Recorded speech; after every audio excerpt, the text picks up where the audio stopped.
হে পৃথিবীর মানুষ ইমানদার যারা তোমরা আমার উপরে ঈমান এনেছো তোমরা শোনো ইয়া আইয়ুহাল্লাযীনা আমানু কুলু মিন তাইয়্যিবাতি মা রাযাকনাকুম। হে আমার মুমিন বান্দা বান্দিরা তোমরা শুনে নাও, আমি আল্লাহ তাআলা তোমাদেরকে আদেশ করছি, তোমাদেরকে অর্ডার করছি, হুকুম করছি, এটা আমার আদেশ, এটাও ইবাদত। তোমরা শুনে রাখো, তোমরা জেনে রাখো, তোমরা এই কথাটা তোমরা শুনে নাও। আল্লাহ তাআলা বলছেন কুলু মিন তাইয়্যিবাতি মা রাযাকনাকুম। আমি আল্লাহ তাআলা তোমাদেরকে যে রুজিগুলি দিয়েছি, যেগুলি তোমাদের জন্য খাবারের ব্যবস্থা করে দিয়েছি, সেগুলি থেকে যেটা হচ্ছে পবিত্র বৈধ সেটা তোমরা ভক্ষণ করো, যেটা বৈধ পবিত্র হালাল সেটা তোমরা ভক্ষণ করো।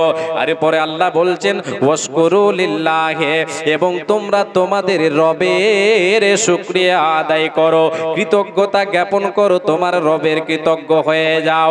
আল্লাহ তাআলা বলছেন ইন কুনতুম ইয়াহু তা'বুদুন, যদি তোমরা তোমাদের রবেরই ইবাদত করে থাকো, তাহলে রে বান্দা আমি আল্লাহ তোমাদের আদেশ করছি রে বান্দা, তোমরা আমার দেওয়া রুজি থেকে যেটা হালাল যেটা বৈধ সেটা ভক্ষণ করো, যেটা পবিত্র সেটা তোমরা ভক্ষণ করো।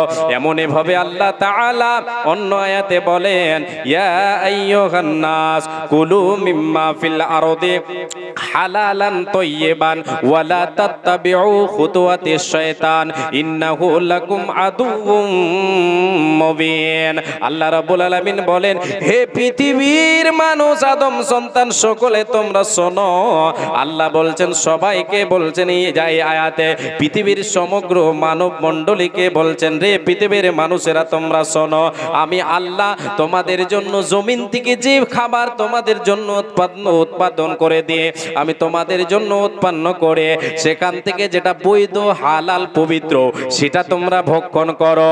আর একটা কথা আল্লাহ বলছেন শুনে নাও রে বান্দা, তোমরা পবিত্র ভক্ষণ করো।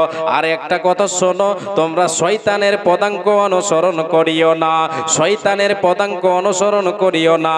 এর মানে আল্লাহ বলতে চাইছেন রে বান্দা, যদি তুমি হালালকে ছেড়ে দিয়ে অপবিত্রকে বৈধ অবৈধকে যদি তুমি ভক্ষণ করো, তাহলে তুমি শয়তানের পদাঙ্ক অনুসরণ করবে, শয়তানের সঙ্গে তোমার মিল হয়ে যাবে।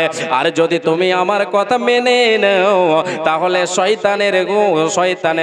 শয়তানের কাছ থেকে তুমি ছুটকারা পাবে, শয়তানি আমল থেকে তুমি ছুটকারা পেয়ে যাবে। আল্লাহ বলছেন বান্দা তুমি শুনে রাখো, শয়তান তোমাদের প্রকাশ্য শত্রু, শয়তান সদাই আমার আপনার পেছনে লেগে থাকে। কেন আমি একাই জাহান্নামে যাব? রে আদম সন্তান তোদের কারণে আমাকে জাহান্নামে যেতে হবে, আমি তোদেরকে ছাড়বো না। এই জন্য আল্লাহ আগে ঘোষণা করে দিয়েছেন আয় বান্দা শুনে নাও, শয়তান তোমাদের প্রকাশ্য শত্রু। শয়তান সর্বক্ষণ আমার আপনার পিছনে ঘোঁচা দিতে থাকে, এদিকে চল, এই বৈধ ছেড়ে দে, হারামের দিকে চল। সদাই সে হারামের দিকে ডাকবে, অবৈধ কর্মের দিকে ডাকবে, অবৈধ খাবারের দিকে ডাকবে। আল্লাহ বলছেন তুমি যদি সেখান থেকে বাঁচতে পারো তাহলে শয়তান থেকে বাঁচতে পারবে। আল্লাহ তাবারাক ওয়া তাআলা তিনি আমাকে আপনাকে হালাল বৈধ ভক্ষণ করতে বললেন, কেন? হারামকে বর্জন করতে বললেন কেন?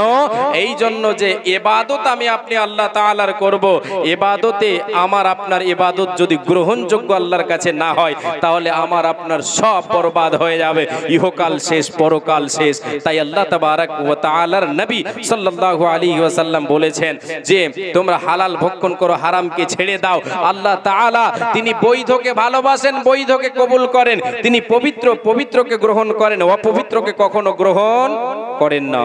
নবীজি বলেন, আবু হুরায়রা রাদিয়াল্লাহু তাআলা আনহু তিনি হচ্ছেন হাদিসের রাবী, আল্লাহর নবী বলেছেন ইন্নাল্লাহা তাইয়্যিবুন লা ইয়াকবালু ইল্লা তাইয়্যিবান। আল্লাহ তাআলা তিনি হচ্ছেন পবিত্র, তিনি হচ্ছেন পবিত্র, তিনি অপবিত্রকে কখনো গ্রহণ করেন না। এ বাবা এবার আপনাকে আমি বলি, মা জননী এবার আপনারে আমি বলি, আপনি যদি পবিত্র অবস্থায় আল্লাহর ইবাদত করেন তাহলে আপনার ইবাদত গ্রহণযোগ্য হবে, নামাজ রোজা গ্রহণ হবে। যদি আপনি অপবিত্র অপবিত্র হয়ে হারামকে আল্লাহর ইবাদত করেন, তাহলে আপনার ইবাদত কখনো গ্রহণ হবে না। কেন কেন কেন? আল্লাহ অপবিত্রকে অবৈধকে গ্রহণ করবেন না। তাহলে আল্লাহ যদি গ্রহণ না করেন, আমার আপনার আমল করে সব বরবাদ হয়ে যাবে। বিশ্বনবী বলেন, আল্লাহ তাআলা নবীদেরকে যে আদেশটা করেছেন, সে আদেশটা মুমিনদেরকেও সে আদেশ করেছেন। নবীদেরকে আদেশ করেছেন, তোমরা হালাল বৈধ ভক্ষণ করো, পবিত্র বস্তু ভক্ষণ করো, অবৈধকে ছেড়ে দাও, বৈধকে ধরো, আর তোমাদের আমলকে ঠিক রাখো। মুমিনের জন্য এই হুকুমটা সেম। তারপরে আল্লাহর নবী এই হাদিসে বলছেন, একজন ব্যক্তির কথা, একজন মুসাফিরের কথা উদাহরণ দিয়ে বুঝিয়ে দিয়েছেন। কি? আল্লাহর নবী বলেন, সুম্মা যাকারা রাজুলা ইউতিলু সাফারা আশআতা আকবারা ইয়ামুদ্দু ইয়াদাইহি ইলা সামাই ইয়া রব্বি ওয়া মাতআমুহু হারামুন ওয়া মাশরাবুহু হারামুন ওয়া মালবাসুহু হারামুন ওয়া গুদিয়া বিল হারাম। নবীজি বলেন, রে উম্মতিরা শুনে নাও, একজন মুসাফির, সে ধুলাই মলিন হয়ে আছে, চুলগুলো উস্কো খুস্কো হয়ে গেছে, তার শরীরে সফরের চিহ্ন দেখা যায়।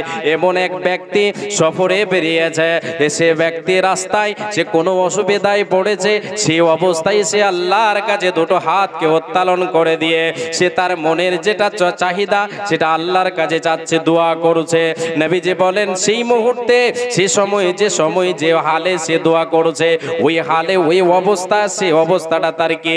নবীজি বলছেন, ও মাতআমুহু হারামুন, যে খাবারটা খেয়ে সে ব্যক্তি আল্লাহর কাছে দোয়া করে, আসমানের দিকে হাত দুটোকে উত্তোলন করে আল্লাহর কাছে চায়, যে খাবারগুলি খেয়েছে সে চাচ্ছে সেটা হচ্ছে কি? হারাম। ওয়া মাশরাবুহু হারামুন, যে পানিটা পান করেছে সে পানিটাও হচ্ছে হারাম।